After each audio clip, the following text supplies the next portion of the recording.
Selamat malam teman-teman semua, jumpa lagi dengan Skevi di seri pengajaran Romo Daniel, chapter 14, Prainkarnasi Kristus.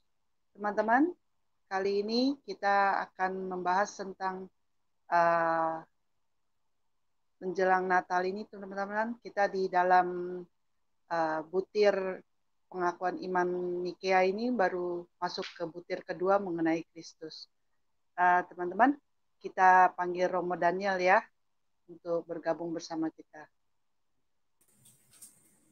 Selamat malam Romo Daniel. Selamat malam Ibu Skevi, apa kabar? Baik Romo, terima kasih. Mudah-mudahan Romo pun selalu sehat dan diberkati Tuhan senantiasa. Romo, kita sebelum mulai, kita doa dulu ya Romo. Saya bawakan doa ya. Oke. Bapa dalam surga, terima kasih kalau hari ini kita boleh berkumpul kembali untuk mengikuti pengajaran Romo, khususnya memperdalam tentang Kau ya Tuhan Yesus, bagaimana apa yang keberadaan Kau sebelum inkarnasi. Bapak, pimpinlah semua kegiatan hari ini Bapak, agar semuanya boleh dilancarkan sehingga pengajaran-Mu boleh memperdalam iman kami tanpa sesuatu hambatan apapun. Berkati Romo Daniel ya Bapak yang menjadi pengajar bagi pertumbuhan iman kami, agar apa yang Romo sampaikan dapat kami mengerti. Berikan kesehatan dan anugerah-Mu senantiasa bagi Romo Daniel dan juga bagi semua teman-teman kami yang mendengarkan pengajaran ini. Tuhan berkati baik pribadi maupun keluarga. Terima kasih Bapak, hanya dalam nama Yesus kami berdoa dan mengucap syukur. Amin. Amin. Teman-teman, amin. Teman-teman, tanpa berpanjang-panjang karena pengajaran kita cukup detail, kita persilakan Romo untuk mulai mengajar kita. Silakan Romo. Terima kasih, saudara-saudara. Assalamualaikum, saudara-saudara sekalian. Selamat bertemu kembali dengan saya. Selamat malam. Pada pelajaran kita yang terakhir, kita sudah mengakhiri butir 1 dari pengakuan iman Nikea, yaitu yang bunyinya aku percaya pada satu Allah, Sang Bapa yang Maha Kuasa, pencipta langit dan bumi, dan segala sesuatu yang kelihatan maupun yang tak kelihatan. Yang tak kelihatan saya bahas lebih dulu, ya, tentang malaikat dan roh jahat. Yang kelihatan tentang manusia, dan terakhir itu kemarin sampai kepada kejatuhan manusia dan persiapan keselamatan manusia, yang akhirnya itu merujuk kepada persiapan itu adalah suatu hal yang sejak kekal direncanakan Allah melalui Yesus Kristus. Dan sekarang kalau begitu kita sampai ke butir kedua dari pengakuan iman Nikea itu, yang bunyinya, dan pada satu Tuhan Yesus Kristus, anak tunggal Allah yang diperanakan dari Sang Bapa sebelum segala zaman, terang yang keluar dari terang, Allah sejati yang keluar dari Allah sejati, yang diperanakan dan bukan diciptakan, satu zat hakikat dengan Sang Bapa, yang melaluinya segala sesuatu diciptakan. Itulah pembicaraan mengenai pribadi dari Yesus. Nah, sebelum kita berbicara tentang Yesus, di situ ada kata-kata satu Tuhan Yesus Kristus, anak tunggal Allah yang diperanakan sebelum segala zaman. Kalau betul dikatakan dia ada sebelum segala zaman, artinya sebelum dunia diciptakan. Adakah bukti-bukti itu dalam Alkitab? Mari kita lihat dulu dari perkataan Tuhan Yesus sendiri di dalam Yohanes 17 ayat 5. Mengapa kita perlu bahas ini? Karena ada orang di luar sana yang menolak keilahian Yesus dan mengatakan dia manusia biasa saja, dia baru diciptakan kemudian, jadi sebelum itu ya tidak ada. Tapi pengakuan iman mengatakan dia diperanakan sebelum segala zaman, membuktikan dia sudah ada, ya, sebelum dia lahir dari perawan Maria. Kita baca di dalam Yohanes 17 ayat 5. Oleh sebab itu, ya Bapa, permuliakanlah aku padamu sendiri dengan kemuliaan yang kumiliki di hadiratmu sebelum dunia ada. Ya, kemuliaan yang kumiliki di hadiratmu. Berarti Kristus pernah memiliki kemuliaan di hadirat Bapa. Kapan? Sebelum dunia ada. Nah, kalau dia mengatakan dia sebelum dunia ada, sudah ada di hadirat Bapa, berarti betul bahwa apa yang diringkaskan dalam pengakuan iman itu dia sudah dari Sang Bapa sebelum segala zaman. Belum segala zaman dia sudah ada. Demikian juga kita baca di dalam Yohanes pasal yang sama ayat 24. Ya Bapa, aku mau supaya dimanapun aku berada, mereka juga berada bersama-sama dengan aku, mereka yang telah Engkau berikan kepadaku, agar mereka memandang kemuliaanku yang telah Engkau berikan kepadaku, sebab Engkau telah mengasihi aku sebelum dunia dijadikan. Engkau mengasihi aku, jadi Bapa mengasihi firman-Nya ini yang setelah jadi manusia namanya Yesus Kristus. Engkau mengasihi aku sebelum dunia dijadikan. Jadi sebelum adanya dunia, yang nanti jadi manusia namanya Yesus itu sudah ada. Meskipun pada waktu itu namanya belum Yesus. Belum berwujud manusia juga. Ya, tapi sudah ada. Sebelum dunia dijadikan. Jadi dari pernyataan Yesus ini ada lagi ya. Coba kita lihat di dalam Yohanes pasal yang ke-8. Ayatnya 56-57. 56 sampai 58 lah. Yohanes pasal 8 ayat 56 sampai 58. Abraham bapamu bersuka cita bahwa ia akan melihat hariku, dan ia telah melihatnya, dan ia bersuka cita. Abraham dikatakan telah melihat harinya Yesus. Padahal dalam konteks tahunnya ketika dia berbicara ini yang ditulis ini, dia baru kira-kira umur 33 tahun ya. Dan Abraham sudah meninggal 2000 tahun sebelumnya. Bagaimana dikatakan Abraham pernah melihat harinya dia? Ya. Nah, berarti dia mengaku pernah ada sebelum Abraham. Nah, kira-kira kalau kita ketemu orang gitu ya, entah datangnya dari mana, gitu ya.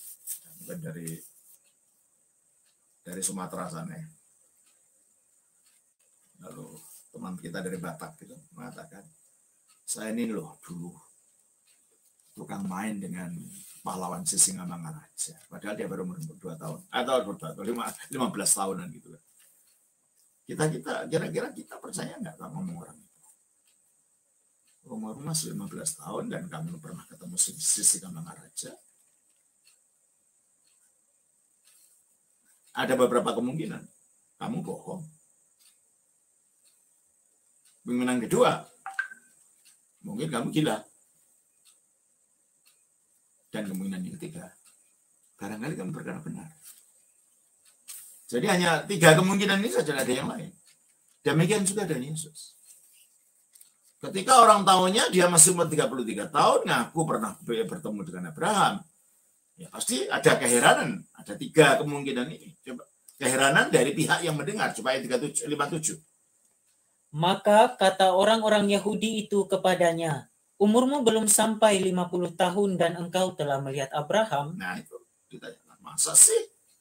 Abraham sudah meninggal 2000 tahun yang lalu dan kamu mengatakan Abraham pernah melihat engkau? Makanya pertanyaan ada 3 kemungkinan. Bahwa dia itu bohong. Tapi kalau orang bohong tidak mungkin mengajarkan apa yang dia katakan dia, apa yang tidak katakan tidak, selebihnya daripada itu berasal dari sejahat. Kan itu dalam khotbah di bukit kan dia mengatakan itu. Mana mungkin pembohong bisa mengajar seperti itu? Nah, mungkin gila. Ya oke deh, nggak bohong, tapi mungkin gila. Ada orang gila bisa membangkitkan orang mati? Ya nggak mungkin lah. Jadi bohong juga bukan, gila bukan. Berarti hanya 3 kemungkinan. Kemungkinan yang ketiga, yaitu dia memang berkata benar gitu. Makanya dia mengatakan ayat 58. Kata Yesus kepada mereka, aku berkata kepadamu, sesungguhnya sebelum Abraham jadi, aku telah ada. Jangankan Abraham yang baru 2000 tahun yang lalu meninggal, sebelum dunia ada pun dia sudah ada. Katanya tadi kan, Berarti kalau gitu dia tidak berbicara bohong. Itu nomor satu. Jadi dari pengakuan Yesus sendiri, dari pernyataan tentang dirinya, dia mengatakan sudah ada sebelum dunia ada. Yang artinya eksistensinya itu bukan baru ada ketika lahir dari Maria.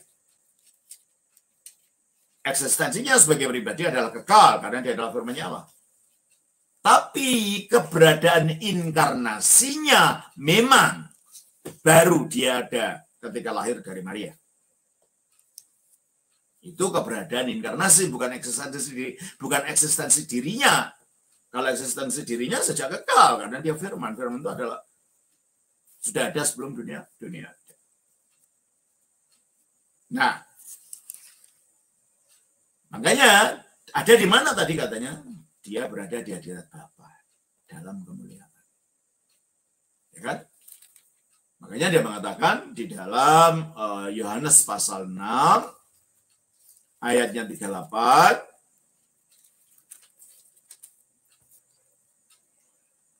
sebab aku telah turun dari sorga, bukan untuk melakukan kehendakku, tetapi untuk melakukan kehendak Dia yang telah mengutus aku. Aku telah turun dari surga, berarti tadinya tempatnya di surga.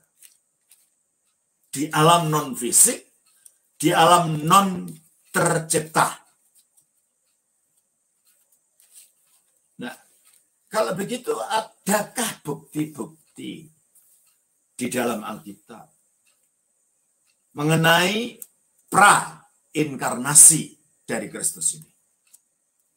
Mengenai keberadaannya sebelum dia berinkarnasi atau sebelum dia menjadi manusia. Jadi kata inkarnasi itu jangan disalah ngerti ya saudara ya. Itu bukan reinkarnasi. Kalau reinkarnasi itu ajaran Hindu dan Buddha, dan beberapa ajaran yang lain tradisional. Ajaran tradisional yang lain, reinkarnasi artinya kalau orang mati, rohnya akan masuk ke tubuh yang lain. Nah, tubuh ini mati, masuk yang lain. Ini namanya reinkarnasi atau penitisan. Ya. Yang dimaksud inkarnasi itu dari kata Latin carnus, artinya daging. Makanya kalau kita berbicara anak SD dulu, waktu saya masih kelas 5 dulu diajar ilmu biologi, ada binatang namanya karnivora. Karnivora itu pemakan daging, dari kata karni itu dari kata karnus. Karnus itu bahasa Latin daging. Maka inkarnus menjadi inkarnatio, itu adalah menjadi daging. Jadi ketika kita berbicara tentang inkarnasi, itu bukan reinkarnasi yang kita maksud. Yang kita maksud dengan inkarnasi artinya menjadi daging. Coba kita baca dalam Yohanes pasal yang Yohanes pasalnya yang ke-1 ayat 14. Alkitab yang lain. Bahasa Latin.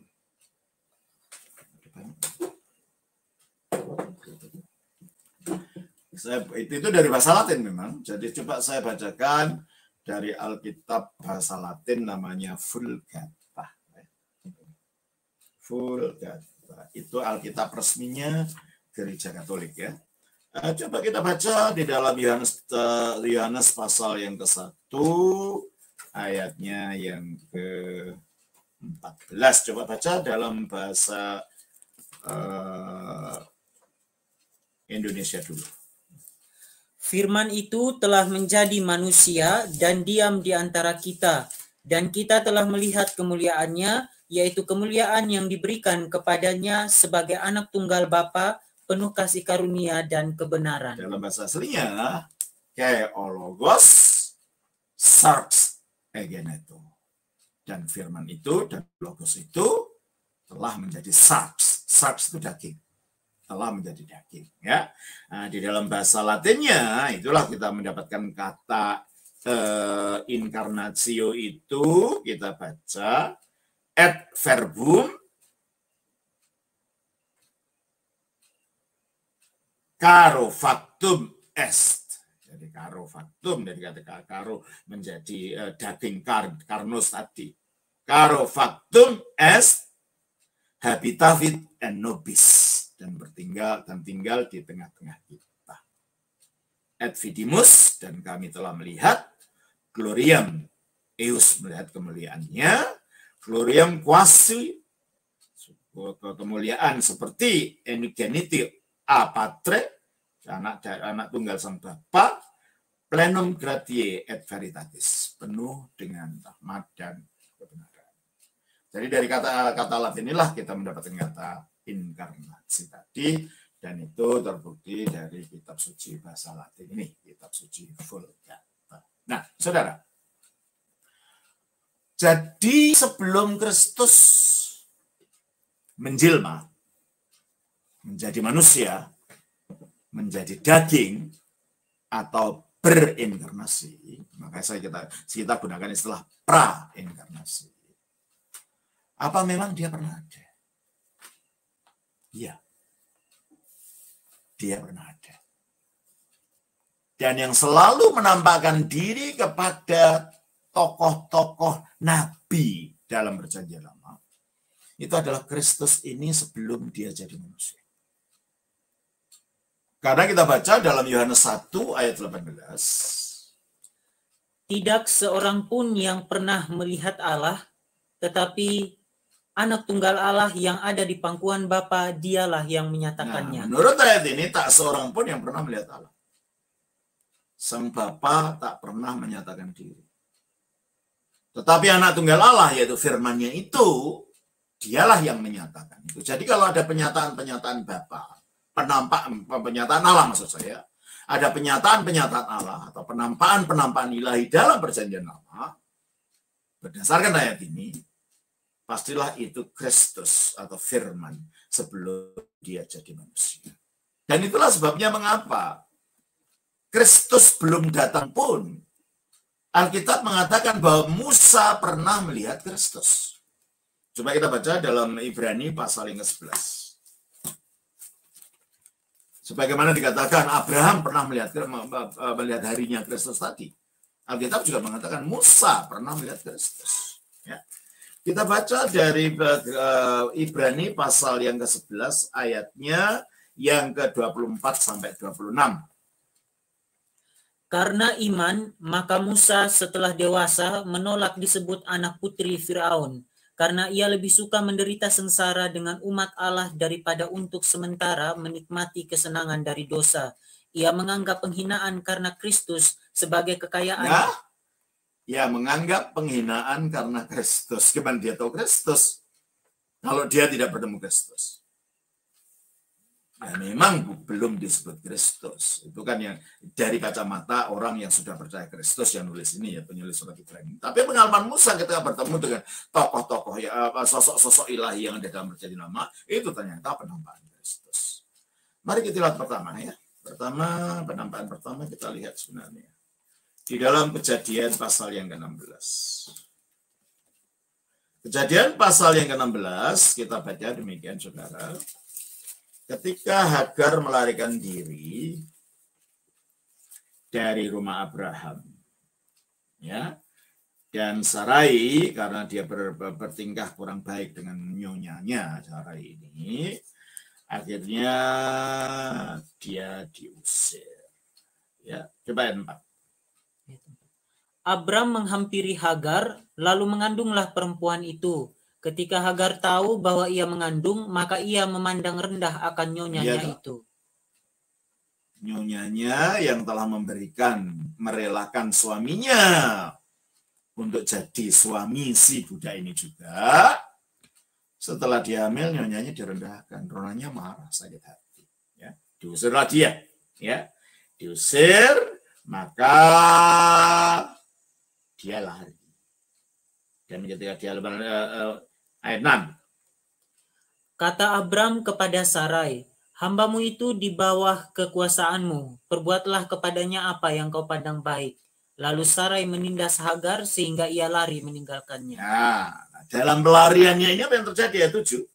Lalu malaikat Tuhan menjumpainya dekat suatu mata air di padang gurun, yakni dekat mata air di jalan ke Dia bertemu sosok namanya malaikat Tuhan. Kalau bahasa Ibrani namanya Malak Yahweh.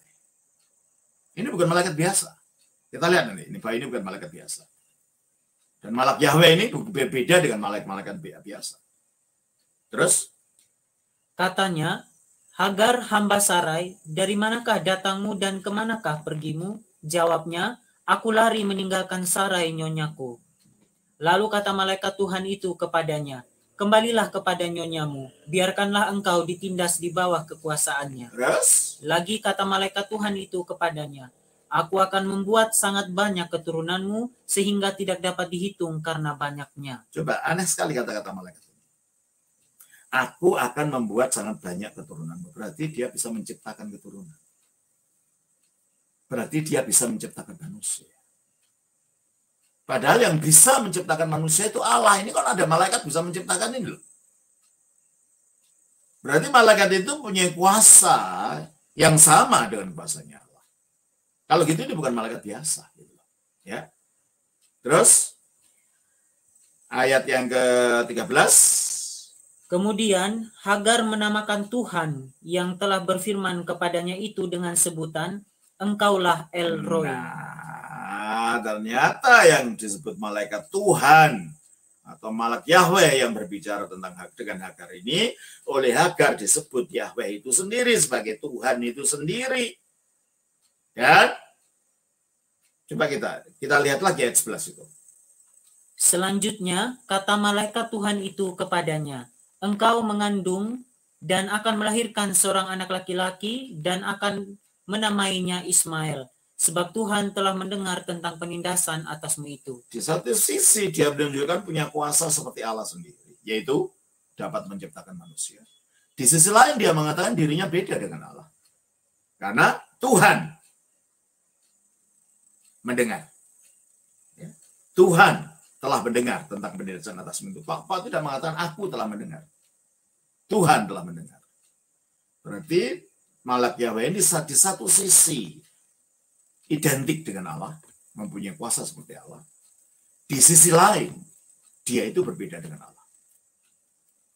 Dan dia disebut sebagai Tuhan itu sendiri, sebagai Yahweh itu sendiri. Yahweh itu sendiri ya.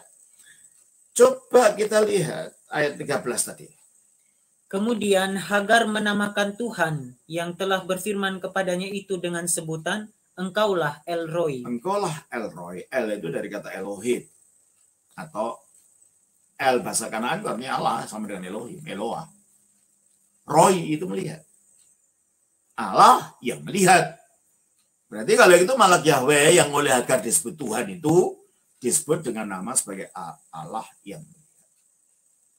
Berarti di sini ada sosok malaikat yang aneh, punya kuasa seperti Allah, disebut sebagai Allah, sebagai Yahweh, tapi beda dengan Allah, beda dengan Tuhan. Siapa ini? Nah, mari kita selidiki selanjutnya ya. Ingat ini dulu, ingat fakta ini dulu. Kita baca juga di dalam Kejadian pasalnya yang ke-18. Ayatnya yang ke-1 sampai dengan ayat 2. Kemudian Tuhan menampakkan diri kepada Abraham dekat pohon tarbantin di Mamre, sedang ia duduk di pintu kemahnya waktu hari panas terik. Ketika ia mengangkat mukanya, ia melihat 3 orang berdiri di depannya. Sesudah dilihatnya mereka, ia berlari dari pintu kemahnya menyongsong mereka, lalu sujudlah ia sampai ke tanah. Tuhan menampakkan diri. Ia melihat 3 orang. Tapi ternyata setelah kita baca lebih lanjut, 2 orang yang lain itu ternyata bukan Tuhan. Kita baca ayat yang ke-16. Lalu berangkatlah orang-orang itu dari situ dan memandang ke arah Sodom. Dan Abraham berjalan bersama-sama dengan mereka untuk mengantarkan mereka. Berpikirlah Tuhan. Ayat 22. Jadi orang itu berjalan menuju Sodom karena memang tujuannya ke Sodom. Tempatnya Lot. Ya. Lalu berpalinglah orang-orang itu dari situ dan berjalan ke Sodom. Tetapi Abraham masih tetap berdiri di hadapan Tuhan. Nah, yang 2 itu berjalan ke Sodom, yang 1 tetap tinggal dan Abraham berada di hadapan Tuhan. Berarti yang satu dari tiga ini adalah Allah itu sendiri, Tuhan itu sendiri. Dan kalau kita baca selanjutnya dalam pasal 19 ayat 1, kita melihat siapa dua orang yang pergi itu. Kedua malaikat itu tiba di Sodom. Nah, ternyata yang dua itu malaikat. Dan yang satu tetap tinggal dengan Abraham, itulah Tuhan itu sendiri, menampakkan diri sebagai manusia. Kita baca selanjutnya ayat yang ke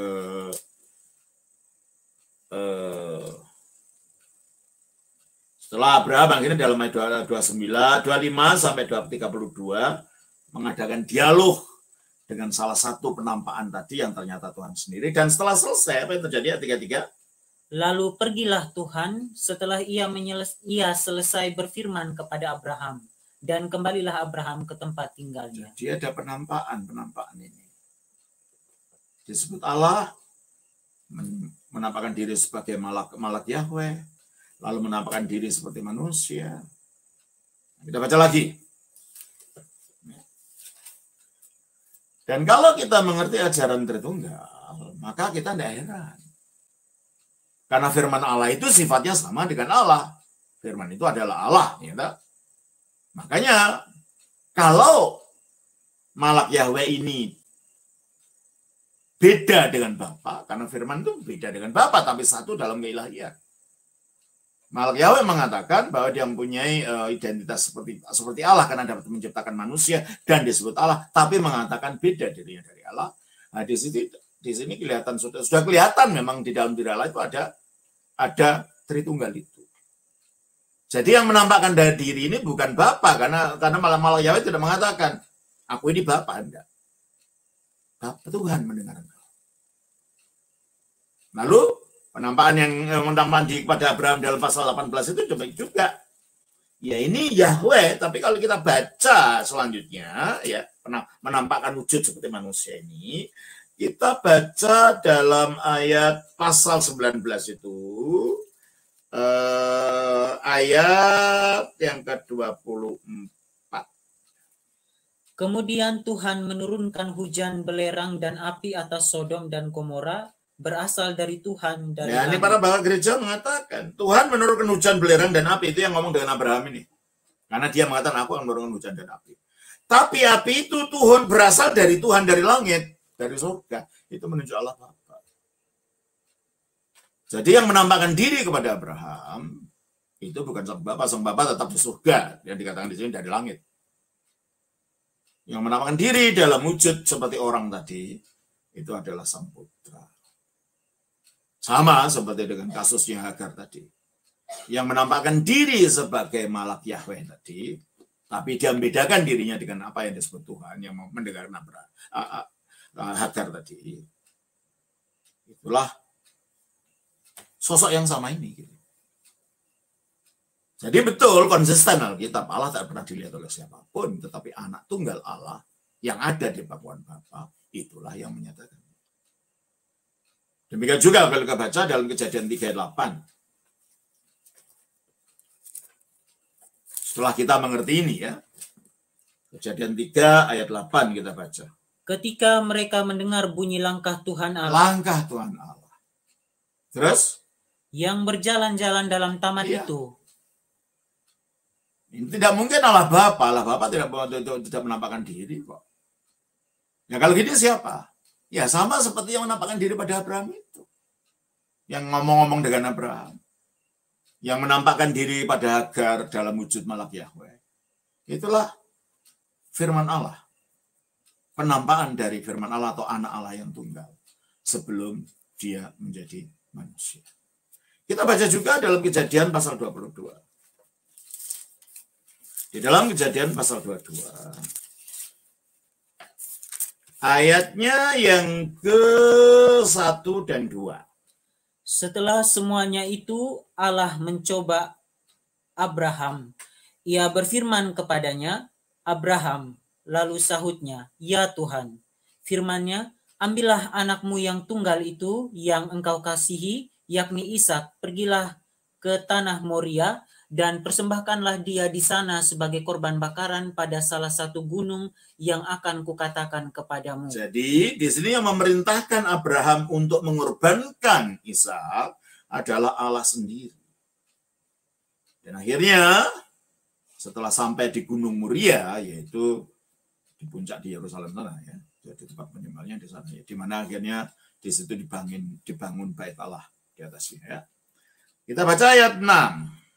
Lalu Abraham mengambil kayu untuk korban bakaran itu dan memikulnya ke atas bahu Ishak, anaknya, sedang di tangannya dibawanya api dan pisau. Demikianlah keduanya berjalan bersama-sama. Ya, oke. Ayat 11. Mulai ayat 10 dan 11. Sesudah itu Abraham mengulurkan tangannya lalu mengambil pisau untuk menyembelih anaknya. Terus? Tetapi berserulah malaikat Tuhan dari langit kepadanya. Abraham, Abraham. Sahutnya, ya Tuhan. Coba yang berseru siapa sih? Malaikat Tuhan, malaikat Allah. Apa yang dikatakan? Lalu ia berfirman, jangan bunuh anak itu dan jangan kau apa-apakan dia, sebab telah kuketahui sekarang bahwa engkau takut akan Allah. Perhatikan, dia tidak mengatakan bahwa engkau takut akan aku. Berarti dia membedakan, malaikat Allah ini membedakan dirinya dari Allah. Tetapi dan engkau tidak segan-segan untuk menyerahkan anakmu yang tunggal kepada Nah, padahal yang nyuruh menyerahkan tadi adalah Allah sendiri. Di sini malaikat Allah mengatakan, engkau tidak segan-segan menyerahkan anak itu padaku. Padahal dalam ayat 1-2 tadi, yang memerintahkan untuk menyerahkan itu adalah Allah. Kepada siapa? Ya, kepada Allah. Dan malaikat Tuhan ini, malaikat Allah mengatakan kepadaku, berarti dia mengidentikan dengan Allah yang memerintahkan ini. Tapi di satu pihak, dia membedakan dirinya dari Allah itu. Nah, dikatakan ayat 11 itu, ayat 12, jangan bunuh anak itu dan jangan kau apa-apakan dia, sebab telah kuketahui sekarang bahwa engkau takut akan Allah. Ya sama dengan tadi. Tuhan membedakan, tetapi juga identik. Nah, dalam ajaran terbuka begitu. Firman itu bukan Bapa, tetapi firman itu memiliki hakikat keilahian yang sama dan satu dengan Bapa. Gitu loh. Nah, kalau kita tidak mengerti Tritunggal dengan baik, ini membingungkan nih ceritanya apa ini. Tapi setelah kita mengerti, oh itu maksudnya. Jadi semua nabi itu tidak pernah melihat sang Bapa. Yang dilihat adalah penampakan dari firman, dari Kristus sebelum jadi manusia. Kita baca juga di dalam kitab Kejadian pasal yang ke-28. Banyak contoh-contoh, mungkin kita tidak bisa membahas semua, tapi saudara sudah tahu kalau gitu, memang di dalam Perjanjian Lama Kristus sudah menampakkan diri. Sudah ada sebelum segala zaman. Dan menampakkan diri kepada para nabi. Jadi, para nabi itu percaya pada Kristus sebelum dia jadi manusia. Jadi mereka kalau percaya pada Kristus, ya benar mereka itu Kristen sebelum ada kekristenan. Gitu. Karena yang dipercaya adalah Kristus. Kristus yang sebelum jadi manusia. Coba kita baca Kejadian pasal 28. Kita baca dari ayatnya yang ke... Jadi ini ceritanya ketika Yakub dan Esau terjadi permasalahan karena Yakub merasa ditipu, Esau merasa ditipu oleh adiknya dan dia mau membunuh adiknya dan ibunya memberitahu untuk pergi. Lalu ayah Yakub pergi dan di tengah perjalanan dia capek, dia tidur. Kita baca di dalam ayat 10-11 dari pasal 28 Kejadian. Maka Yakub berangkat dari Beersheba dan pergi ke Haran. Ia sampai di suatu tempat dan bermalam di situ karena matahari telah terbenam. Ia mengambil sebuah batu yang terletak di tempat itu dan dipakainya sebagai alas kepala, lalu membaringkan dirinya di tempat itu. Maka bermimpilah ia, di bumi ada didirikan sebuah tangga yang ujungnya sampai di langit, dan tampaklah malaikat-malaikat Allah turun naik di tangga itu. Terus? Berdirilah Tuhan di sampingnya dan berfirman, Akulah Tuhan, Allah Abraham, nenekmu, dan Allah Ishak. Tanah tempat engkau berbaring ini akan kuberikan kepadamu dan kepada keturunanmu. Ya, jadi Allah menama Tuhan, menama Yahweh menampakkan diri pada Yakub. Dan di mana menampakkan diri? Ayat yang ke-19. Ia menamai tempat itu Betel. Dahulu nama kota itu Luz. Jadi Yakub mimpi bertemu Allah, bertemu Yahweh di Betel. Nah, coba kita sekarang lihat dalam Kejadian 31. Kejadian pasal 31 ayatnya yang ke 10 sampai dengan ayat yang ke 13. Pada suatu kali pada masa kambing domba itu suka berkelamin, maka aku bermimpi dan melihat bahwa jantan-jantan yang menjantani kambing domba itu bercoreng-coreng, berbintik-bintik dan berbelang-belang. Dan malaikat Allah berfirman kepadaku dalam mimpi itu, Yakub. Jawabku, ya Tuhan. Nah, jadi yang menampakkan diri pada Yakub dalam mimpi siapa? Malaikat Allah. Terus? Lalu ia berfirman, angkatlah mukamu dan lihatlah bahwa segala jantan yang menjantani kambing domba itu bercoreng-coreng, berbintik-bintik dan berbelang-belang. Sebab telah kulihat semua yang dilakukan oleh Laban itu kepadamu. Terus? Akulah Allah yang di Betel itu. Stop. Siapa yang mengatakan akulah Allah yang di Betel itu? Malaikat. Jadi memang ada malaikat khusus yang merupakan penampakan dari firman Allah atau anak Allah sebelum dia berinkarnasi menjadi manusia. Dan itu yang menjumpai para nabi semuanya. Nah, di seluruh ini. Jadi seperti saya katakan tadi, tidak akan kita bahas semua, tapi saya berikan contoh. Termasuk pada Musa. Ya. Kita baca dalam Keluaran pasal 6. Keluaran pasal 6. Ayatnya yang ke pasal 3, maaf. Pasal 3, bukan pasal 6. Keluaran pasal 3 ayat 2 dan sampai 6.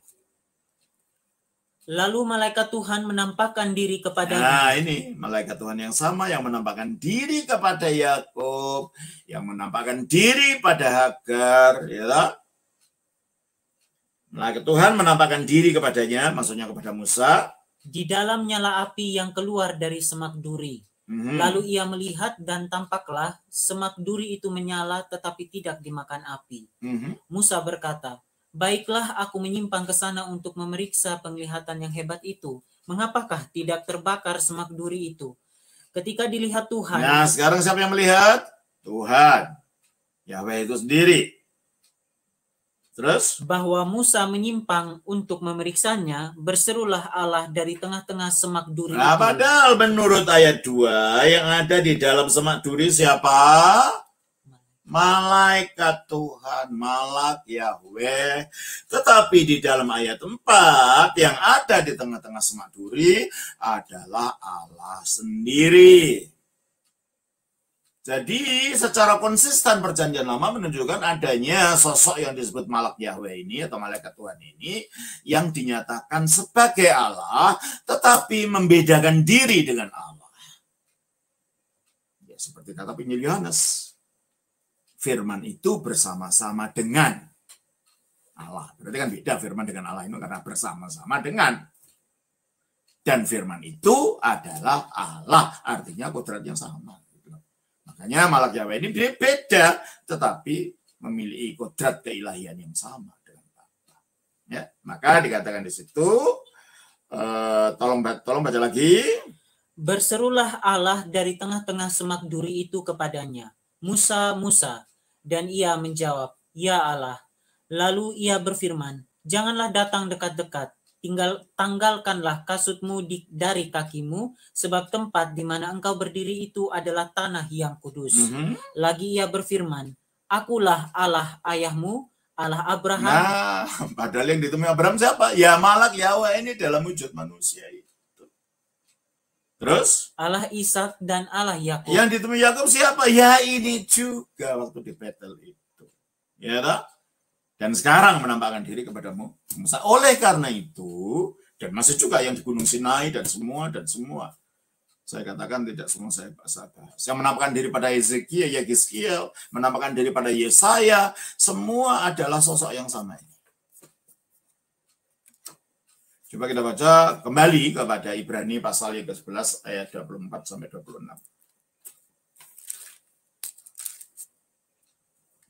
Karena iman, maka Musa setelah dewasa menolak disebut anak putri Firaun, karena ia lebih suka menderita sengsara dengan umat Allah daripada untuk sementara menikmati kesenangan dari dosa.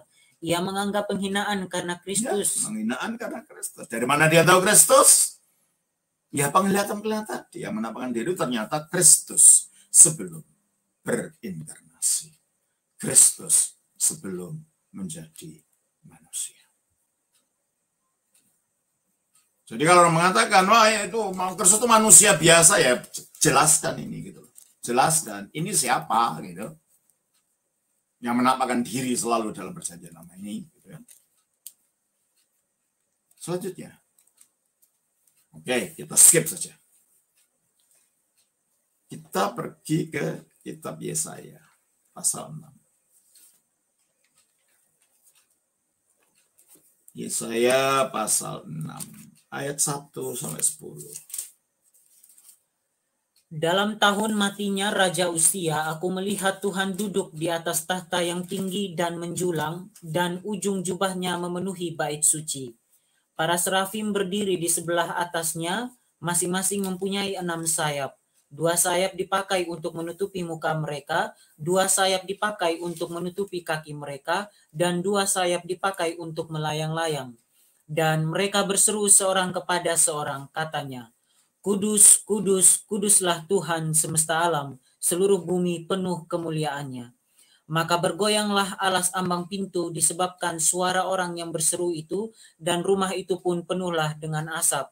Lalu kataku, celakalah aku binasa, sebab aku ini seorang yang najis bibir, dan aku tinggal di tengah-tengah bangsa yang najis bibir, namun mataku telah melihat sang raja, yakni Tuhan semesta alam. Selain itu tidak mungkin sang Bapa, tak seorang pun pernah melihat Allah.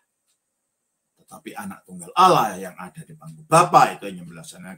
Kalau yang menjelaskan, menyatakannya. Kalau Yesaya mengatakan aku melihat, mataku melihat sang raja, karena yang bisa dilihat itu adalah anak tunggal Allah, ya pastilah itu anak tunggal itu yang menampakkan diri ini. Terus? Tetapi seorang daripada serafim itu terbang mendapatkan aku. Di tangannya ada bara yang diambilnya dengan sepit dari atas mezbah. Ia menyentuhkannya kepada mulutku serta berkata, ya, lihat. Terus, langsung aja kalau gitu. Ayat 10. Buatlah hati bangsa. Ayat 9-10 dah. Kemudian firman-Nya, pergilah dan katakanlah kepada bangsa ini, dengarlah sungguh-sungguh tetapi mengerti jangan. Lihatlah sungguh-sungguh tetapi menanggap jangan.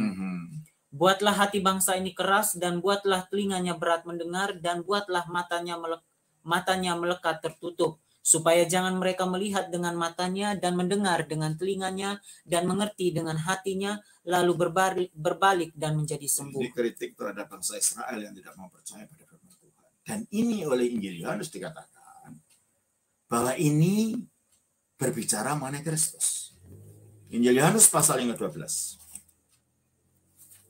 Di dalam Injil Yohanes pasal yang ke-12 kita baca demikian, saudara.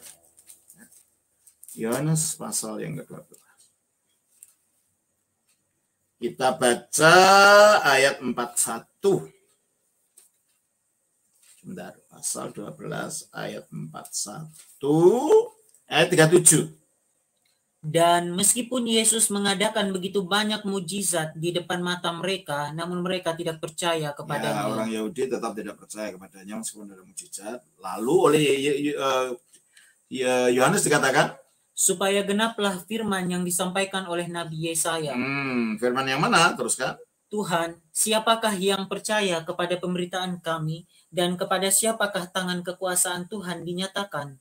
Karena itu mereka tidak dapat percaya sebab Yesaya telah berkata juga. Mereka tidak percaya karena Yesaya berkata juga. Percaya pada siapa? Percaya pada Kristus.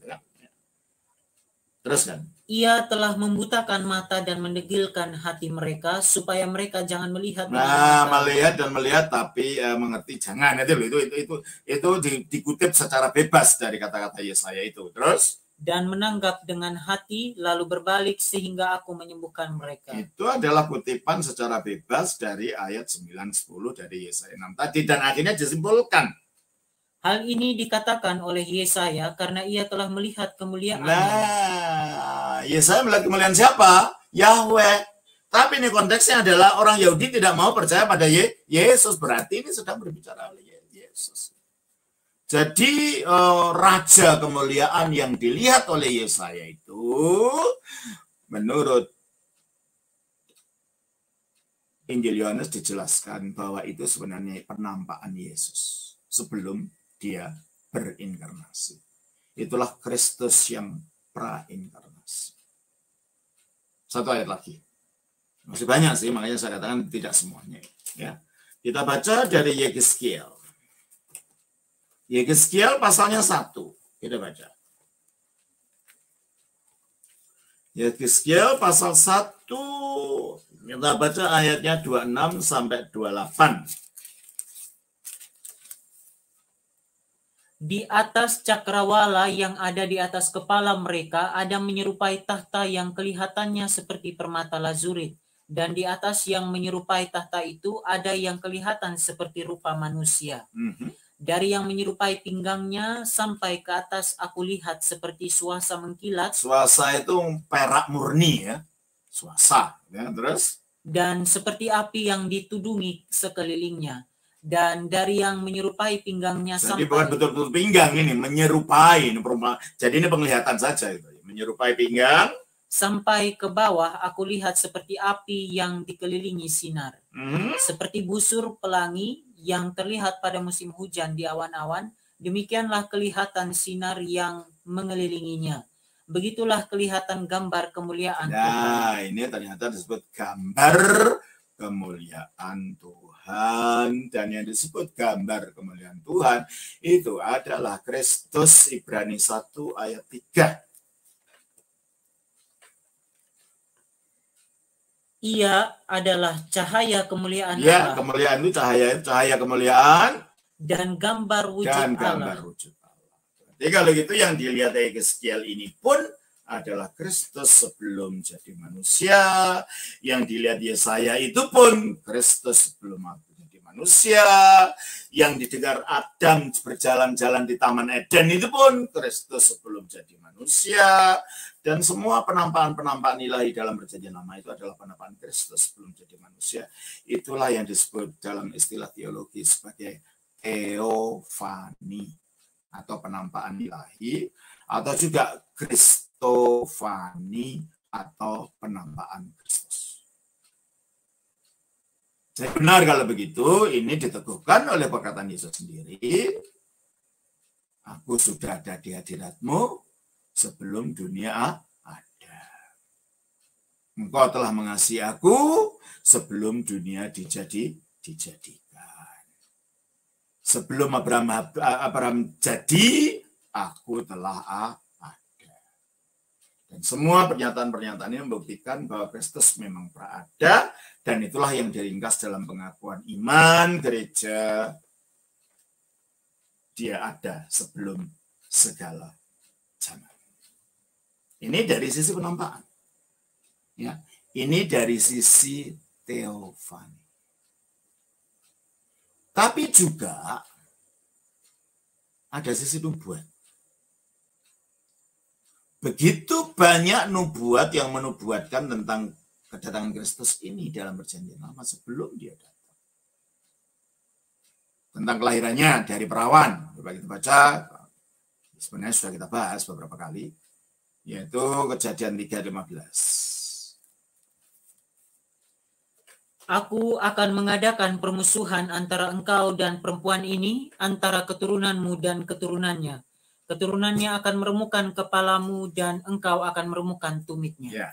Aku, kata Allah kepada iblis, kepada si ular, akan mengadakan permusuhan antara engkau, iblis, dan perempuan ini, maksudnya Hawa. Antara keturunanmu, nah nanti ada keturunan iblis, siapa ini? Dan keturunannya, berarti ada keturunan perempuan. Ingat bangsa Yahudi, sebagaimana banyak juga dalam bangsa-bangsa yang lain, termasuk suku-suku kita di Indonesia. Anak itu selalu diambil garisnya dari bapak. Kalau bapaknya marganya Tambunan, anaknya ya Tambunan. Bapaknya marganya apa, selalu mengikuti marga bapak itu. Kalau bapaknya marganya Cong, anaknya juga Cong, itu kan. Jadi secara budaya, dalam budaya seperti itu, setiap anak adalah keturunan laki-laki. Ya memang dalam zaman modern ini, orang dianggap sebagai orang Yahudi asli, ya benar, orang Yahudi, kalau ibunya orang Yahudi. Itu sekarang, ini bukan zaman dulu. Ini perubahan dalam sistem sosialnya orang Yahudi sekarang. Kalau zaman dulu enggak, ya sama dengan beberapa suku-suku tradisional yang lain di negara kita ini. Nah, di sini dikatakan nanti ada keturunan perempuan. Berarti nanti ada perempuan punya anak tanpa laki-laki. Karena dia yang punya keturunan langsung. Bukan keturunan suaminya. Keturunannya dia sendiri. Dan inilah merupakan nubuat pertama tentang kelahiran oleh perawan. Dari Yesus. Dinubuatkan dari awal. Nah kalau gitu, dan nanti akan ada permusuhan ini antara keturunannya si ular ini. Siapa keturunan si ular ini? Kita baca Matius pasal yang ke-3 ayat 7. Tetapi waktu ia melihat banyak orang Farisi dan orang Saduki datang untuk dibaptis, berkatalah ia kepada mereka, "Hai kamu keturunan ular beludak." Nah, berarti jadi siapa yang disebut keturunan ular di situ? Orang Farisi dan orang Saduki yang memusuhi Kristus. Terjadi permusuhan antara keturunan ular ini dengan keturunan perempuan ini. Dan ini sudah dinubuatkan jauh hari pada waktu zamannya Adam baru jatuh dalam dosa. Kita baca juga dalam di dalam Injil Matius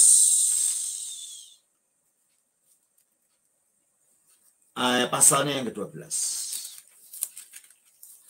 Kita baca ayatnya yang ke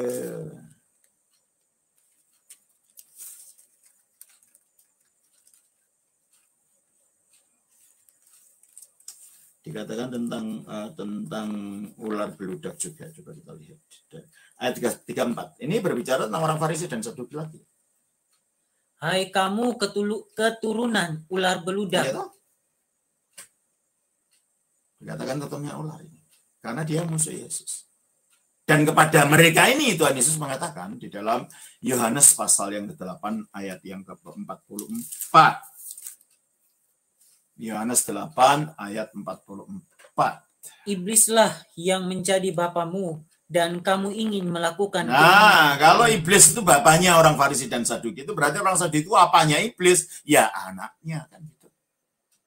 Berarti akan terjadi permusuhan antara keturunan si iblis dan keturunan si perempuan, yaitu terjadi konflik antara pemimpin-pemimpin agama pada waktu itu dengan Kristus sendiri. Yang baca lagi dari Kejadian 3:15 tadi. Baca lagi Kejadian 3:15. Aku akan mengadakan permusuhan antara engkau dan perempuan ini, antara keturunanmu dan keturunannya. Keturunannya akan meremukkan kepala. Nah, keturunan wanita ini yaitu Kristus itu akan meremukkan kepala. Iblis mengalahkan iblis. Dan itu terjadi pada waktu dia disalibkan dan dikuburkan. Kita baca Kolose pasal 2 ayat 14-15. Dengan menghapuskan surat hutang yang oleh ketentuan-ketentuan hukum mendakwa dan mengancam kita, dan itu ditiadakannya dengan memakukannya pada kayu salib. Pada kayu salib, terus? Ia telah melucuti pemerintah-pemerintah dan penguasa-penguasa. Pada waktu salib itu dipancangkan, pemerintah-pemerintah dan penguasa-penguasa itu dilucuti. Siapa mereka? Baca Efesus 6 ayat 12. Efesus pasal 6 ayat 12. Karena perjuangan kita bukanlah melawan darah dan daging, tetapi melawan pemerintah-pemerintah, melawan penguasa-penguasa. Nah, ini yang dimaksud. Pemerintah-pemerintah dan penguasa yang dilucuti pada waktu Yesus dipaku di atas salib itu, terus kan belum selesai. Melawan penghulu-penghulu dunia yang gelap ini, melawan roh-roh jahat. Nah, berarti mereka adalah rombongan roh-roh jahat di bawah Lucifer, di bawah iblis itu sendiri, yang secara tradisional kita sebut Lucifer, meskipun sebenarnya itu bukan namanya, gitu ya. Itu hanya sebutan saja. Dan itu dari bahasa Latin. Karena kalau dalam Alkitab bahasa Ibrani kata itu tidak ada, bunyinya Helel. Helel itu ketika diterjemahkan bahasa Indonesia dalam Yesaya pasal 14 ayat 12, bunyinya putra fajar. Maksudnya penyandang terang, putra fajar, putra juga bukan.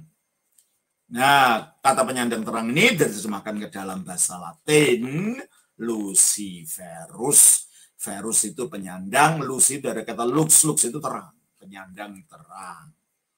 Ya, jadi itu bukan namanya sebenarnya, ya. Sebutan saja. Nah, akhirnya dari bahasa Latin ini diterjemahkan ke dalam Alkitab bahasa Inggris, terjemahan King James, baru di situ kita sebut kata Latin itu diucapkan secara Inggris jadi Lucifer. Di situ kita ketemu kata Lucifer. Dalam terjemahan Alkitab versi King James. Dalam bahasa Indonesia, saudara nggak ketemu. Coba kita baca di dalam Yesaya pasal yang ke-14 ayat 12.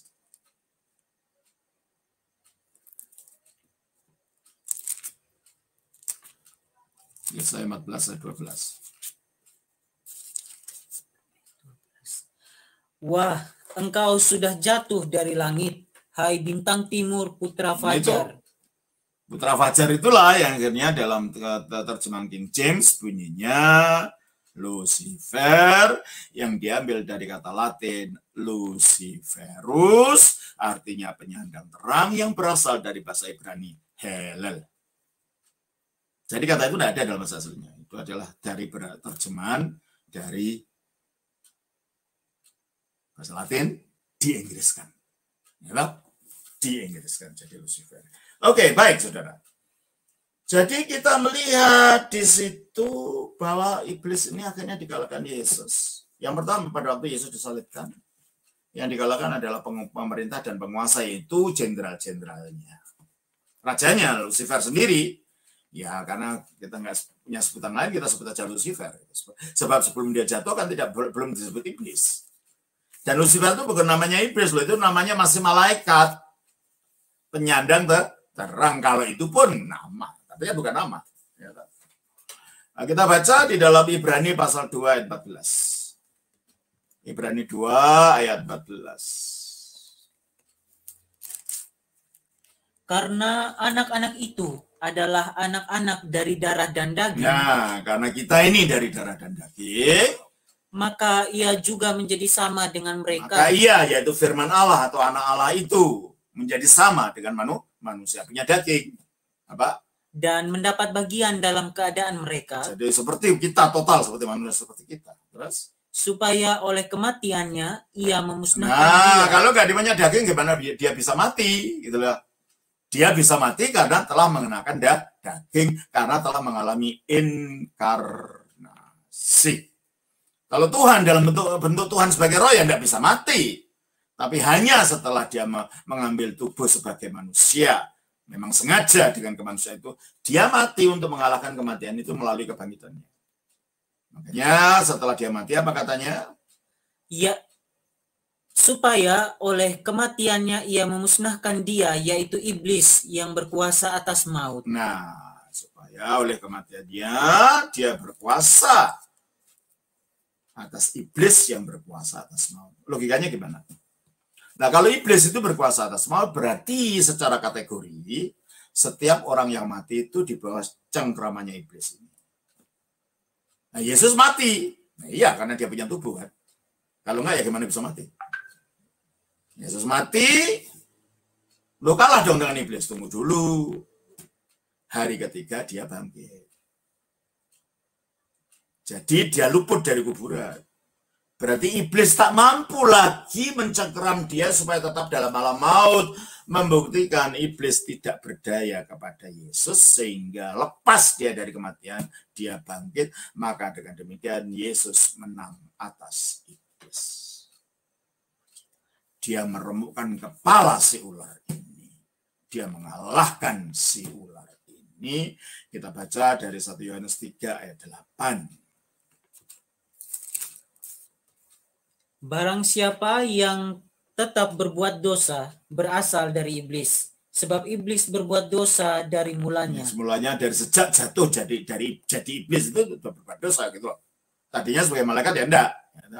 Setelah jatuh jadi iblis itu berbuat dosa dari awalnya sejak keberadaannya sebagai iblis itu. Terus untuk inilah anak Allah menyatakan dirinya, yaitu supaya ia membinasakan perbuatan-perbuatan iblis itu. Meremukkan kepala si ular itu. Luar biasa ya saudara. Ribuan tahun itu dinubuatkan. Jadi persis seperti yang dinubuatkan. Kalau itu bukan firman Allah apa itu? Ya, kembali kepada Kejadian 3:15 tadi. Kejadian 3 ayat 15. Maaf saudara, saya minum ya, haus. Aku akan mengadakan permusuhan antara engkau dan perempuan ini, antara keturunanmu dan keturunannya. Keturunannya akan meremukkan kepalamu dan engkau akan meremukkan tumitnya. Apa itu meremukkan tumitnya? Itu simbol daripada nanti kakinya dipaku, disalib. Jadi kebangkitan Yesus mengalahkan iblis sudah dinubuatkan, penyaliban pun sudah dinubuatkan. Maka kalau mengatakan tiba-tiba ada orang datang ribuan tahun sesudah itu mengatakan Yesus tidak pernah disalib, tunggu dulu, terlambat. Nubuatnya udah beribu tahun sejak zaman Adam kok. Dan itu bukan kitab sucinya orang Kristen, ingat. Perjanjian lama itu bukan kitab sucinya orang Kristen, itu kitab sucinya orang Yahudi, tetapi kan orang Kristen melihat di situ ada nubuat-nubuatnya Kristus. Ya, kalau gitu ini persiapan untuk Kristus itu loh. Dan orang Yahudi sendiri tidak percaya pada Kristus, tidak mungkin itu dibuat-buat gitu kan. Orang Yahudi sendiri tidak percaya pada Kristus biarpun ada dalam kitab sucinya. Jadi kalau begitu, ini nubuat yang luar biasa. Bahwa nanti akan ada perempuan punya anak perawan. Coba kita baca juga di dalam Yesaya 7:14 mengenai ini. Nubuat-nubuat tentang Kristus sebelum dia lahir di dunia. Kita baca. Sebab itu Tuhan sendirilah yang akan memberikan kepadamu suatu pertanda. Sesungguhnya seorang perempuan muda mengandung dan akan melahirkan seorang anak laki-laki dan ia akan menamakan dia Immanuel. Nah, mari saya jelaskan. Kok perempuan muda? Apa Matius salah kutip? Matius 1 ayat 21 coba. Ia akan melahirkan anak laki-laki dan engkau akan menamakan ayat 23 coba. Sesungguhnya anak darah itu akan mengandung dan melahirkan seorang anak laki-laki. Apa salah kutip ini? Di situ di dalam Yesaya pasal 7 ayat 14 dikatakan perempuan muda. Enggak salah kutip. Dalam bahasa Ibraninya ya, itu Almah. Dari dalam bahasa Ibrani itu ada dua tentang perempuan muda itu. Yang satu Almah, yang satu Betulah. Almah itu artinya perempuan muda yang bisa saja janda muda atau darah. Jadi kata Almah itu mengandung dua makna. Bisa saja janda muda, jadi pernah menikah tapi masih muda. Tapi bisa juga memang darah, belum pernah menikah. Nah, kata yang kedua yang eksklusif artinya anak darah dalam bahasa Ibrani adalah Betulah. Nah, dalam bahasa Ibraninya Yesaya 7:14 itu bunyinya Almah, bukan Betulah. Tetapi ketika kitab suci bahasa Ibrani ini diterjemahkan ke dalam bahasa Yunani 300 tahun, kira-kira 300 tahun sebelum Yesus datang, coba mana itu kitab suci? Kitab suci yang tadi ada di sini. Septuaginta. Bentar ya, saudara, saya tunjukkan. Ibraninya mana?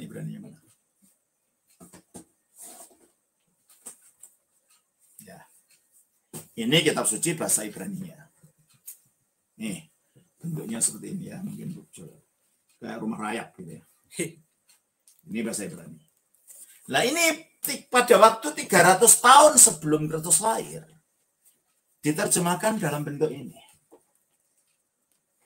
Ini namanya Septuaginta. Inilah kitab suci yang dipanggil para rasul. Ya, Septuaginta. Nih.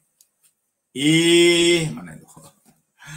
Palea Diathiki. Perjanjian lama kata tus hebdomikondas menurut C70 atau Septuaginta di dalam bahasa Latin. Ya dari bahasa Ibrani ini diterjemahkan ke dalam Septuaginta ini, dan di dalam Septuaginta bunyinya menjadi Parthenos, yang artinya anak darah. Dalam bahasa Ibrani Yunani juga ada dua untuk kata anak darah. Perempuan muda itu nearis, perempuan muda gitu ya. Tapi kenapa tidak diterjemahkan nearis? Apa salah terjemahan? Tidak juga. Sebab kata alma itu juga bisa berarti anak darah, jadi tidak salah. Dan ketika para pimpinan Yahudi yang jumlahnya 30, agama Yahudi yang jumlahnya 72 orang yang lalu dibulatkan jadi 70, sehingga terjemahannya disebut Septuaginta atau terjemahan C70, ya mungkin bukan Margana P70 ya. Hanya kebetulan saja C70 gitu ya.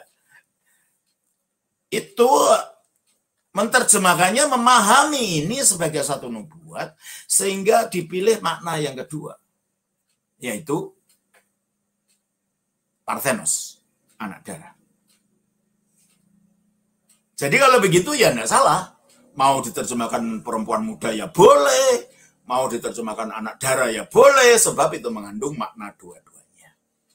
Dan para bapak gereja melihat kalau gitu mereka sedang waktu itu diterangi oleh Roh Kudus untuk menuliskan Parthenos ini, karena akhirnya itu digenapinya memang betul-betul Parthenos yang melahirkan, dan yang dikutip oleh Matius dalam Matius 1 ayat yang ke-21 tadi memang dari Septuaginta ini yang memang sudah menggunakan kata Parthenos. Coba saya bacanya ya dari Septuaginta itu langsung aja supaya saudara bisa dengar bunyinya.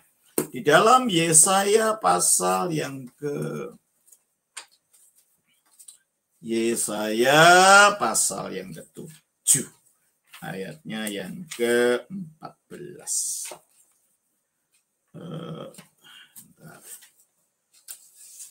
Yesaya pasal 7 ayat 14. Begini. Viatuto, oleh karena itu Dosi kiros aftos imin Simeon. Allah Tuhan itu sendiri akan memberikan kepada kamu tanda. Itu lihatlah I Parthenos. Ya kan, dengar kan? Parthenos. Anak darah. Berarti Matius tidak salah kutip. Karena memang Matius menggunakan terjemahan ini. Septuaginta. Nah, untunglah saya punya ini ya. Aslinya dari Septuaginta ini. Nah, dari sinilah, dari Septuaginta inilah yang kemudian abad kedua diterjemahkan ke dalam bahasa Latin, yang itu menjadi kitab suci resminya Gereja Barat Roma Katolik, yang bernama Vulgata. Ya, ini kitab-kitab suci kuno semua ini, saudara. Kitab-kitab suci kuno semua ya, dari bahasa-bahasa aslinya gitu. Nah, begitu. Jadi kalau begitu saudara jelas kalau begitu memang apa yang dinubuatkan dalam kitab Kejadian 37 atau 3:15 tadi akhirnya diteguhkan dalam Yesaya 7:14 bahwa anak darah akan melahirkan. Bahwa perempuan akan punya keturunan. Bukan hanya kelahirannya dari darah saja dinubuatkan, bahkan tempat dia lahir itu pun dinubuatkan. Di dalam kitab Mika pasal 5 ayat 1 dan 2. Kita baca. Tetapi engkau, hai Bethlehem Efrata, Terus, hai yang terkecil di antara kaum-kaum Yehuda, Daripadamu akan bangkit bagiku seorang yang akan memerintah Israel, yang permulaannya sudah sejak purbakala. Nah, yang permulaannya maksudnya sejak kekal. Ya. Lahirnya di Bethlehem. Dan ayat ini yang dikutip oleh para ahli kitab ketika orang-orang Majus datang ke Herodes menanyakan di mana bayi yang akan lahir itu. Coba kita baca dalam Matius pasal 2 ya. Ya, akhirnya dikutiplah ayat ini, ternyata si bayi itu lahirnya di Bethlehem ratusan tahun sebelum dia lahir sudah dinubuatkan. Kita baca dalam Matius pasal yang kedua, ayatnya yang ke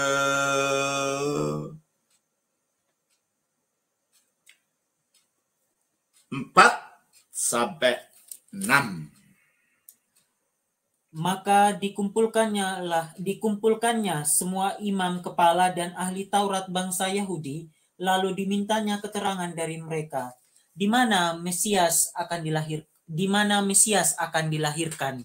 Mereka berkata kepadanya, di Bethlehem di tanah Yudea, karena demikianlah ada tertulis dalam kitab Nabi. Dan engkau Bethlehem tanah Yehuda, engkau sekali-kali bukanlah yang terkecil di antara mereka yang memerintah Yehuda, karena daripadamulah akan bangkit seorang pemimpin yang akan menggembalakan umatku Israel. Ya tak? Jadi nubuat itu akhirnya ditunjuk oleh para ahli Taurat ini, para ahli kitab ini, dan orang Majus datang ke tempat itu. Berarti Bethlehem ini tempatnya sudah dinubuatkan. Lahirnya dari perawan sudah dinubuatkan. Dan penyalipannya pun sudah dinubuatkan. Bukan saja pada waktu dikatakan bahwa dia akan merobohkan kakinya, bahkan secara detail dinubuatkan tentang penyalipannya dia. Coba kita baca di dalam Mazmur pasal yang ke-22. Ya, kalau mau semua saudara, saya sudah menulis buku itu, saya sudah tuliskan nanti kalau sudah terbit beli saja itu. Ya, nubuat tentang Yesus semuanya kehadiran Kristus sebelum dia menjadi manusia. Bukunya ada buku yang sudah jilid 1, mana nggak ada bukunya di sini. Nanti aja saya tunjukkan. Namanya itu Wahyu sebagai dasar kebenaran, judulnya. Ya, kita baca di dalam Mazmur, saudara. Mazmur pasal yang ke-22. Kita baca begini. Mazmur 22, baca ayat 1, 2, dan 16-17. Allahku, Allahku, mengapa engkau meninggalkan aku? Aku berseru, tetapi engkau tetap jauh dan tidak menolong aku. Coba perhatikan kata-kata ini. Allahku, Allahku, siapa yang engkau meninggalkan? Ini diucapkan Yesus waktu disalib. Jadi ketika Yesus mengucapkan kata-kata ini di waktu disalib, bukan berarti betul-betul ditinggalkan Allah, itu tidak. Sebagai orang Yahudi yang baik, kalau dia berdoa, biasanya dia mengutip dari ayat kitab suci. Dalam hal ini Mazmur. Dan karena waktu itu dia disalibkan dan dia tahu ada Mazmur yang menubuatkan tentang penyalipannya, maka dikutiplah Mazmur ini, Eloi, Eloi, lama sabachthani. Itu bukan ucapannya sendiri, ucapannya Daud yang dibacakan oleh dia melalui mulutnya. Mengapa? Untuk menunjukkan aku ini sedang menggenapi apa yang dibunyikan dalam Mazmur 22 itu loh.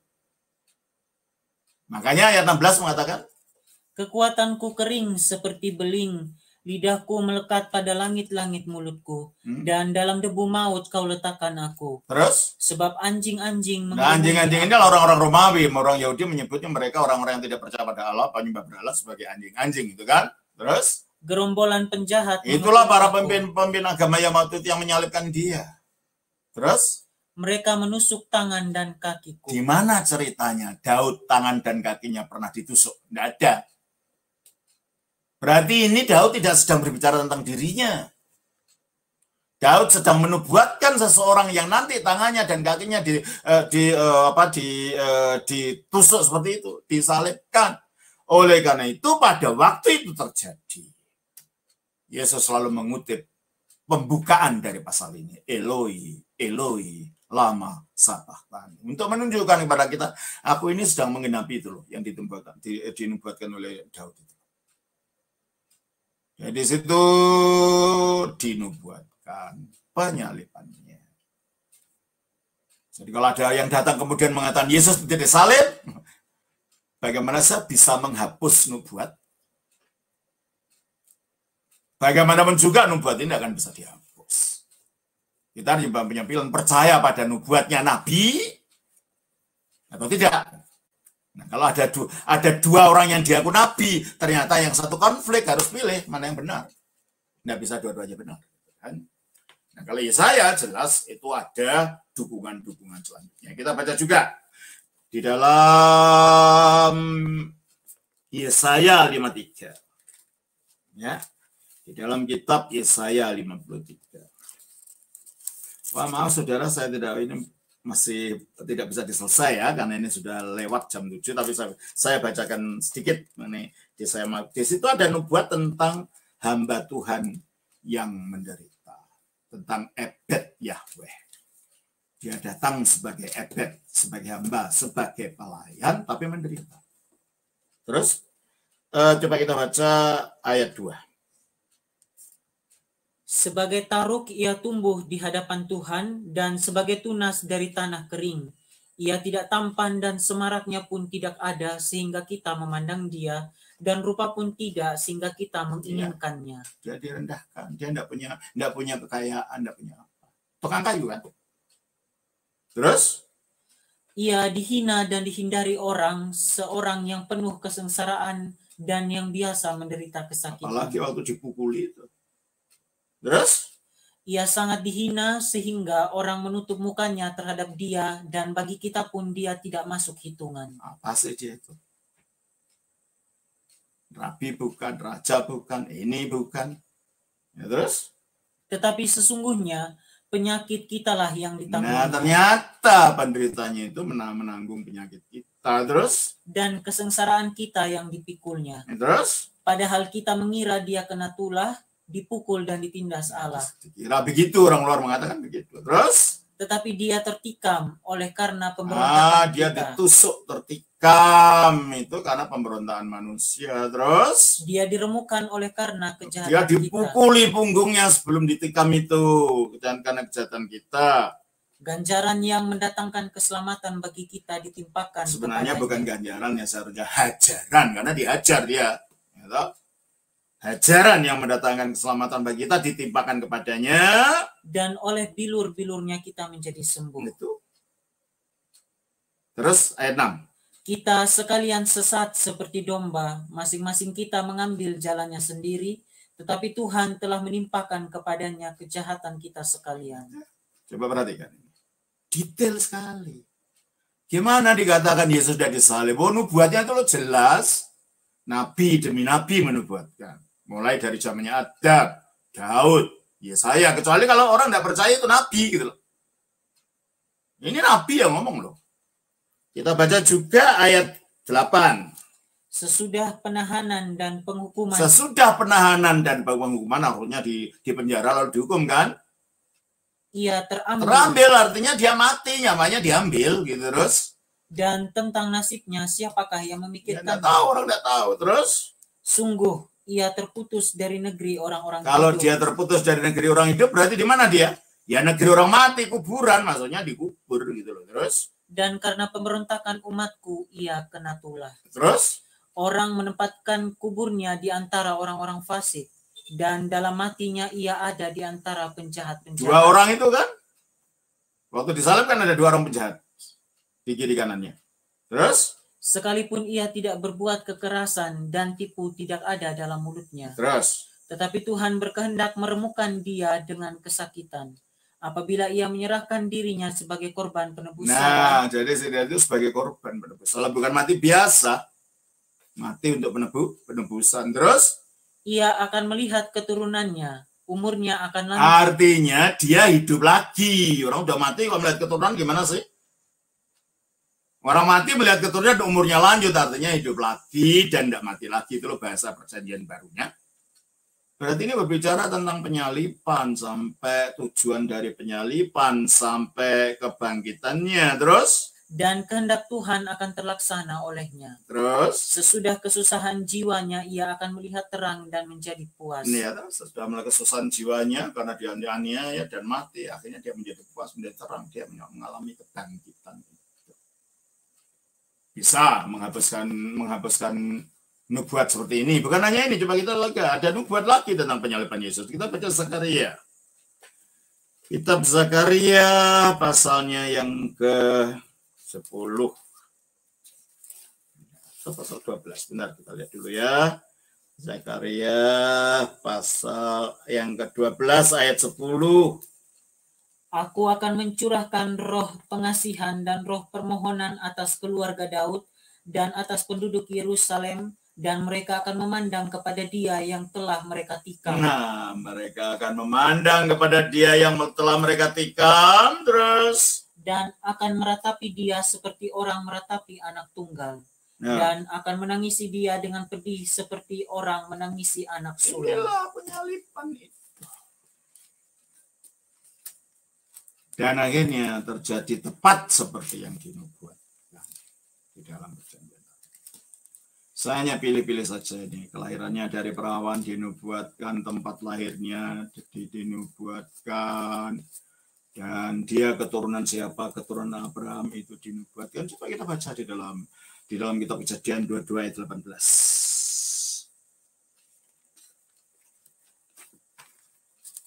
Kitab Kejadian 22 ayat 18. Oleh keturunanmu lah semua bangsa di bumi akan mendapat berkat. Nah, oleh keturunanmu, keturunannya Abraham. Dan ingat kata-kata ini bahasa aslinya zera, benih.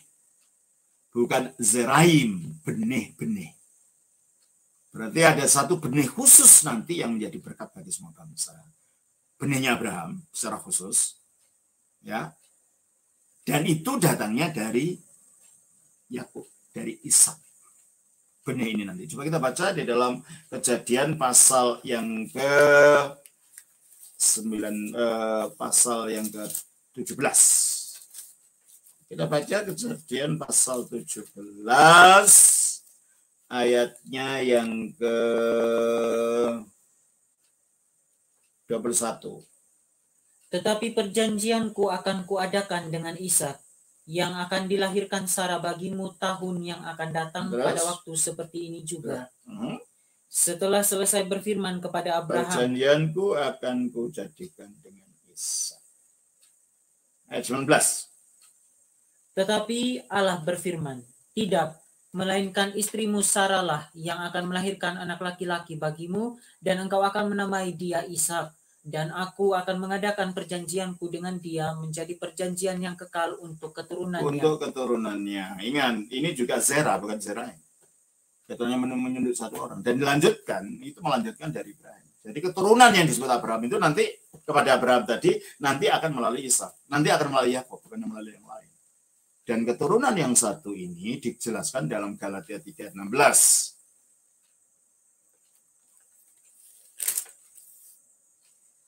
Adapun kepada Abraham diucapkan segala janji itu dan kepada keturunannya. Tidak dikatakan kepada keturunan-keturunannya seolah-olah dimaksud banyak orang, tetapi hanya satu orang, dan kepada keturunanmu, yaitu Kristus. Ya, jadi janji-janji kepada Abraham, Ishak, Yakub, bahkan kepada Musa, kita tidak punya waktu lagi untuk menjelaskan lebih lanjut. Itu semuanya merujuknya kepada Kristus. Penampakan ilahi atau teofani juga merujuk kepada Kristus. Nubuat-nubuat itu juga menunjuknya kepada Kristus. Dan tipologi tentang bait Allah dan lain-lain itu juga menunjukkan kepada Kristus.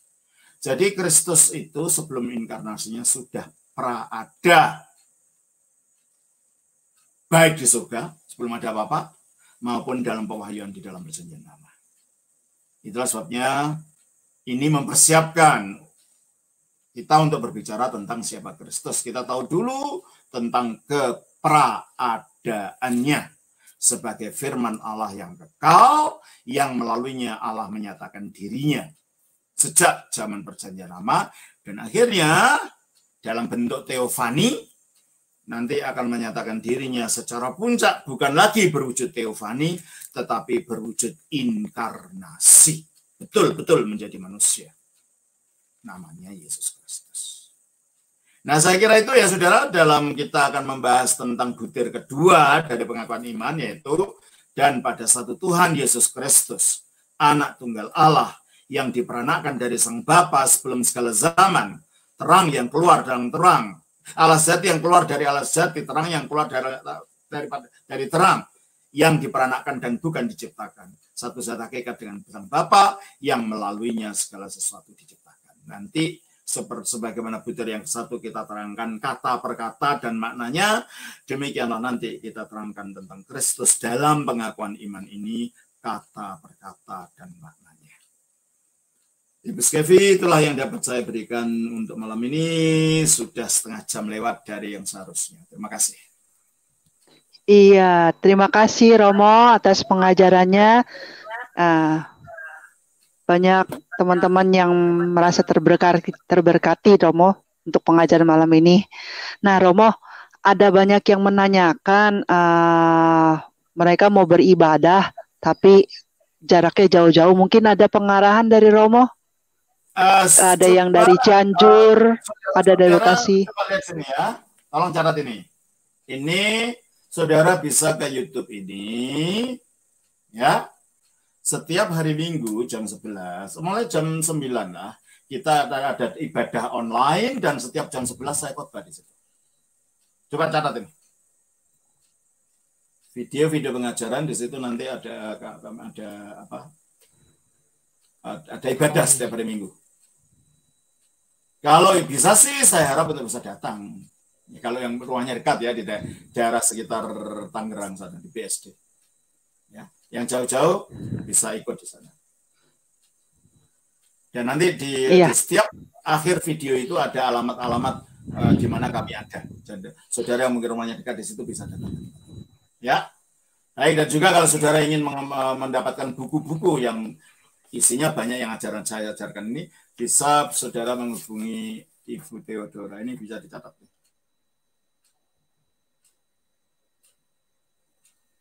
Sudah dicatat? Ibu Theodora 0812 8959 8568. Tanyakan buku-buku Romo Daniel yang ada. Nanti setiap ada pertemuan baru akan saya beritahukan buku-buku saya yang baru. Dan kalau saudara masih ada pertanyaan, ya kirim saja ke sini, ke messengernya. Tanyakan, dan kalau ya tapi tunggu sabar ya, karena saya harus banyak pertanyaan dan tugas saya terlalu banyak, jadi kadang-kadang harus nunggu, harus sabar. Tapi akan saya jawab di sini ya, di messengernya di sini. Baik, Miss Kevin, saya kira itu. Iya. Ya teman-teman, untuk yang di chat banyak bertanya tentang bagaimana mau beribadah atau apapun, tadi bisa mensubscribe channel Romo ini, sama Romo Daniel logonya, dan ini juga kita teman-teman bisa bergabung di grup Telegram t.me Belajar Kekristenan. Di sini nanti teman-teman bisa bertanya mengenai seputar ortodoks, akan dibantu oleh Romo Juventius, juga ada Pak Roy dari Gereja Ortodoks Indonesia. Dan juga kita setiap hari bisa mendapatkan renungan-renungan dari Romo Daniel. Nah, teman-teman, kita juga buku selain tadi dari buku-buku Romo, teman-teman bisa bergabung di kelas khusus kita, yaitu di sini kelas khusus untuk belajar. Kita sudah buka gelombang kedua, yang gelombang pertama sudah mau selesai dan mereka sudah mengisi kuis. Nah, di dalam nanti teman-teman melalui grup ini bisa bertanya mengenai kelas ini, dan khususnya mengenai kelas ini kita memperdalam melalui buku ini, buku karya Romo, buku Aku Percaya, yang memperdalam mengenai iman kita, iman gereja Rasulia, dan kita baru masuk butir kedua dan totalnya ada 12 butir. Nah, ini kita teman-teman yang ikut kelas khusus akan pasti ada buku pegangan ini. Ini buku karya Romo, dan ini juga ada buku-buku baru karya Romo, yaitu yang ini adalah tentang wahyu ya Romo ya, wahyu Allah, sumber dan dasar kebenaran. Ini ada 3 jilid. Ini baru jilid pertama. Ada 3 jilid khusus. Ini jilid pertama. Dan sebagiannya sudah saya jelaskan tadi, sebagiannya. Yang tadi Romo bilang ya, buku wahyu ya. Ya. Nah, terus juga ada buku baru lagi yang ini satu Allah yang keberadaan Tritunggal. Ini khusus mengenai Tritunggal ya, Romo. Ya, betul. Pendalamannya. Nah, teman-teman Saudara, bisa juga ini tadi. akan menarik, saudara, karena saudara akan bisa menolong saudara untuk bisa menjawab pertanyaan-pertanyaan orang. Ya, teman-teman tadi bisa dapatkan buku di Bu Theodora ataupun di toko buku Rohani Kristen. Kalau Bu Theodora langsung GOI, dan Kristen kita juga menjual buku-buku Romo. Nah, kita juga ada channel Rohani Kristen, teman-teman juga silakan subscribe channel Romo, karena sini banyak pengajaran-pengajaran Romo. Demikian teman-teman, terima kasih Romo atas pengajarannya. Kita tutup dalam doa. Mungkin Romo boleh tutup dalam doa, Romo. Mari minta kita pimpinannya. berdoa. Terima kasih Sama Romo. Bapa dan Putra dan Roh Kudus. Amin. Bapa surgawi, di dalam nama firman-Mu yang telah menjadi manusia, Tuhan kami Yesus Kristus, dan oleh kuasa daripada Roh-Mu, kami mengucapkan syukur dan terima kasih atas malam ini kami telah boleh berbagi dari sabda-Mu.